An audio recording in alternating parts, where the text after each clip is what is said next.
Alright mates, how's it going? In today's video, episode 11 of Beyond the Dark Portal by Aaron Rosenberg and Christie Golden. You'll be happy to know that by the end of this chapter, the Horde has all 3 artifacts that they need for whatever the hell their plan is. Let's go! Fenris stared at the old ruined building, ever so slightly confused. He wasn't sure what he'd been expecting the Tomb of Sargeras to be like, but it wasn't this. The place was covered in shells, and bones of sea creatures and stuff. This is where we'll find Gorefiend's artifact. It is here. I can sense it. Keep inside. Then let's go. Why are we standing around? The sooner we go in, the sooner we come back out. Fenris didn't exactly like Tagar all that much, especially after recent events, but he couldn't agree more. So, without further ado, the group entered. The inside of the building didn't look much better than the outside. Everywhere they looked, they saw signs that this place had spent hundreds, perhaps even thousands of years underwater. Erosion, moss and coral, mould and seaweed was bloody everywhere. However, as they progressed deeper, the halls became cleaner and drier, less degraded, and now that he could see what this temple must have been like back in its heyday, Fenris was a little bit more impressed. For about 5 seconds. Look. Blood. Tagar knelt by the smear on the wall and gave it a sniff, and then licked it. Orc blood. Several years old. Likely the blood of Gul'dan or his warlocks. We're getting close. Be on guard. Are you scared, Fenris? Afraid of what we might find? Of course I'm scared, you idiot. Gul'dan was a traitor and a fool, but he was still the most powerful warlock the Horde has ever seen. And something in here killed him. You'd have to be insane or stupid not to be afraid. Well, I'm not afraid. My point exactly, Fenris thought, but he didn't say it. Instead, he allowed himself a small grin. Fine. You go first then. At that, Tagar whooped and strode forward. He didn't give a shit. But a few corridors later, as the group arrived at an intersection, Ragnok stopped. What's wrong? Nothing. Never mind. The Death Knight then strode off, and Fenris shook his head. Please, for the love of all things, don't let them be lost. Fortunately, after a few more corridors, they found what they were looking for. But unfortunately, it was currently being held by a creature from some kind of nightmare. A demon. It has the scepter of Sargeras. You will not pass. This tomb has already been defiled once. It shall not happen again. We don't want to pass. We just want that scepter you're waving about. You may try and take it from me, and when you fall I shall shred your bodies and sup upon your souls. Well, I'll crack your bones with my teeth and drink out the marrow, you shit. Tagar excitedly went ahead and charged with his axe, and Fenris, once again, cursed under his breath at his companion's recklessness before raising his own weapon. 'Twas a difficult battle. Hell, if it wasn't for the orcs' bloodlust, they probably would have lost. But eventually, the demon was toppled, and Fenris picked up the scepter. We have what we were sent for. Let's go. Wait. This is the Tomb of Sargeras, and you just killed its guardian. That was one guardian. There will be others, you mark my words.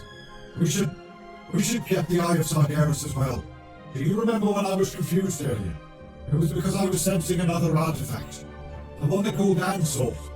I know where it is. Ragnok saw the look on Fenris's face, and knew he wasn't going to convince the orc chieftain with words. I could destroy you with a mere thought. You will come with me to retrieve the eye, Or what? Go ahead. Kill us where we stand. Fenris was pretty sure that Ragnok was bluffing, but he was kind of past the point of caring now anyway. If this Death Knight truly forced them to go and retrieve another artifact in this forsaken place, they were dead anyway. But Ragnok just sagged.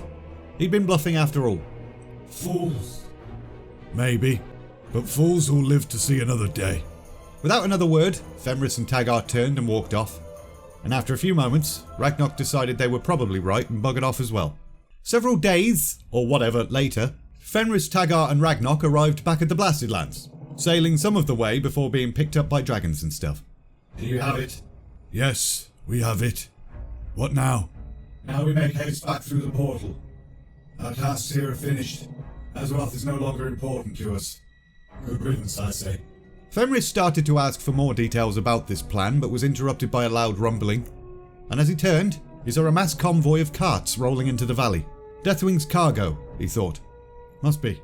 For a moment, the Thunderlord chieftain wondered what could possibly be so important the Black Dragon wanted it moved to another world. But then he thought, whatevs. Never likely to get an answer to that question anyway. However, another orc in the vicinity was a little bit more curious than Fenris, and he started to approach one of the carts.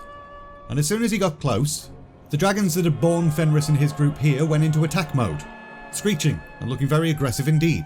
Gorefiend, what the hell is going on? Did you bring these creatures? Grom Hellscream appeared out of nowhere, seemingly just returning from his distraction assault on Netherguard Keep. I did. The Black Dragons are our new allies. Some allies? You're gonna do something about your new winged friends before they kill us all? Gorefiend looked up, studying the sky for a moment, and then nodded. Deathwing, I swear to you that I will defend those carts. Please, pull your children back to the valley's edge. And sure enough, the dragons chilled out and buggered off. Alright then. Did you get what you needed? We did. Okay. What's in the carts? Cargo. I thought all we needed were the artifacts. There's been a change of plans. Nothing to worry about. Gorefiend then raised his voice, magically, so that everyone in the area could hear him. Those carts are under my personal protection. Anyone who interferes with them, or even tries to look in them, will answer to me. Several orcs then sort of grumbled to themselves before moving on, and Fenris just kind of shrugged. His task was done. If Gorefiend wanted to play some other game, that was between him and Nazul. So he just kind of bluntly changed the subject with a different question instead. How soon can we go through? I need some of your clan to stay behind and defend the portal for a short time longer. But you and the rest can go through now if you like. Tagar, you too. I need some of your bone shoes. Fenris frowned and nodded. He'd wanted all of his clan to be able to return, but he could understand Gorefiend's reasoning. He then walked off towards his second, Malgrim Stormhand, and the two of them selected 12 orcs that would stay behind, none of which protested. They were Thunderlords. They served the Horde. But the rest of the clan then marched to the portal, ascended the ramp, and made their way through. Home at last. All there was to do now was wait for new instructions from Nazul, and Fenris didn't mind that at all. He'd had enough intrigue and deception and plotting to last him a lifetime.